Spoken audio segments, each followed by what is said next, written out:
दोस्तों, जैसे कि आप लोगों को पता है कि फ़िल्म राजा राम एक भव्य तरीके से फ़िल्म की शूटिंग हो रही है।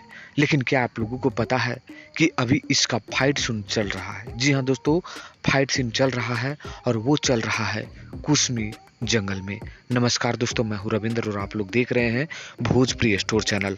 अभी-अभी एक सोशल मीडिया पर इनके जो डायरेक्टर हैं पराग पाटिल जी अपने सोशल मीडिया पर एक पोस्टर शेयर किए हैं, यानी पोस्ट शेयर किए हैं और आप लोग देख सकते हैं कि कुसमी जंगल गोरखपुर में भोजपुरी के हिट मशीन खेसारी लाल यादव की फिल्म राजा राम के सेट से गजब तरीके से ये फोटो वायरल हो रहा है और वहां पर खेसारी लाल यादव फाइट सीन कर रहे हैं। दोस्तों, आप लोगों को बताते चले, फिल्म को प्रोड्यूस कर रहे हैं टेक्नीशियन फिल्म फैक्ट्री और एक भव्य तरीके से इस फिल्म की शूटिंग हो रही है।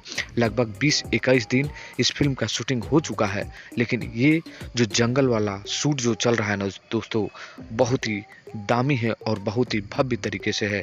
तो फिल्म राजा राम के सेट से लगातार जो भी तस्वीर आ रही है आप लोगों के बीच में शेयर कर रहा हूँ। क्या कहना है इसके बारे में कमेंट करिए, वीडियो को लाइक करिए, शेयर करिए।